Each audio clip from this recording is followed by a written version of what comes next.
Creativity versus practicality. I was watching a cooking show last night, Guys Grocery Games, Triple G, and the judges say, "Wow, what a brilliant idea! You tried so hard." But guess what? The people who were creative, who tried, and they just didn't do that beef perfectly, they lost. As we say, you don't get points for effort. From my personal life, I could give you a few examples. One is this idea of, going to a good university versus a bad one just to get better grades. So, at Berkeley, computer science, electrical engineering is not the easiest thing, right? 3 something is a decent GPA. But, if you're going to go apply to some school afterwards, right, like medical school, it doesn't really matter. So maybe they give you a little bit of weight for going to Berkeley versus, say, UCI, but they don't give you a lot. They're not going to say a 3.0 from Berkeley is equivalent to a 4.0 from UCI. When in actuality, it is more than equivalent. For example, I had a classmate who took a course at UCI in the summer. He aced it. He's actually not very good in computer science. But at UCI, he's excellent. At Berkeley, if you hit the course with Hilfiger like I did, probably wasn't a C, a D. I ended up getting a B in there. I could have gotten an A, but I slacked off at the end. But anyways, the whole point is actually versus ideally, right? That's what we're talking about. So if you look at people like Frank Lloyd Wright who make comments like, "Oh, all great houses have roof leaks." And you think about it, right? You're like, okay, so you're stretching the limits of what you can do. That all sounds very good and well. But the guy who buys the house and has to live in it, every day when it's the rainy season, is he going to tell himself, "I'm happy I chose a famous house"? When he has to take the bucket, empty it, and put it back, right, to catch all the water that's leaking from the roof. I think that's the whole thing, right? We praise idealism, creativity, right? But when it comes down to it, we just want stuff done well, right? The judges for the cooking show, they couldn't bring themselves to look past the fact that the meat wasn't done well, and this is a burger.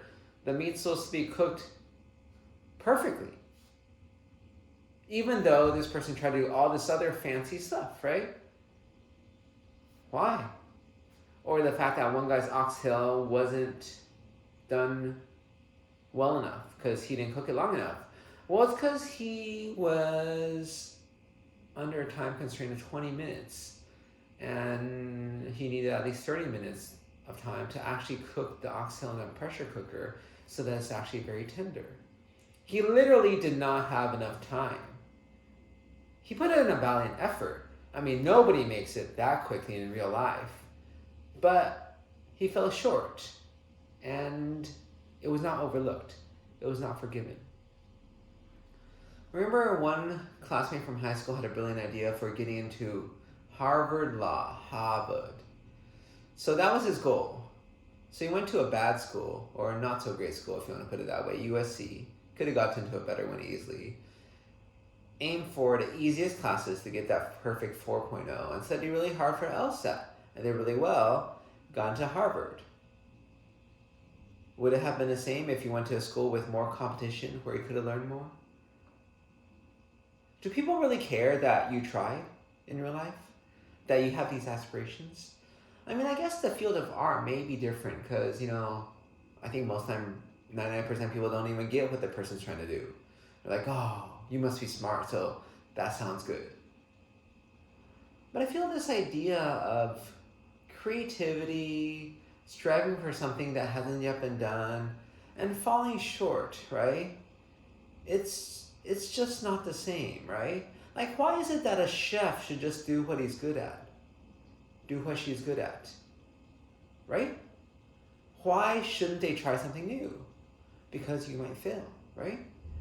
If you try something new and you don't do it perfectly, right? And people flunk you from their, cooking competition, does that encourage you more or discourage you? You may say they're special people, so maybe they'll be fine, right? But for the vast majority of people, they're discouraged. Isn't that not what we want to be doing in the world? Just letting people do what they do fine, they do well, and not having them learn new things, try new things? I'm reminded of a study by the New York Times, or they wrote about it, about all these little kids in these elite prep kindergartens or preschools in New York City. They're 4 or 5-year-olds. And they don't want to try new things. And you're like, at this early age, you're already not wanting to try new things. Why is it? Because they might not be good at it. They already know what they're good at, so they're going to focus on that. And the sad thing is that they're actually right. I mean, nobody says that's a good thing for a kid, but for an adult, that's actually the best way to live. Isn't that just sad? Isn't that just wrong? Right? I mean, the chef had a brilliant idea of doing this.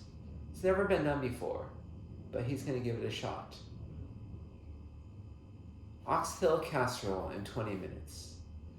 I mean, it took his grandma 2.5 hours, but pressure cookers and all that stuff, but still, you just can't beat the fact that oxtail takes time to cook. And even though he was praised for his valiant effort, the fact that the meat was just not tender enough made it so the judges kicked him out. When it comes down to it, we have these ideas in our head, these ideals. We love it when people live up to it, when they do it perfectly. But when they don't, we just can't overlook the fact that we're eating tough meat.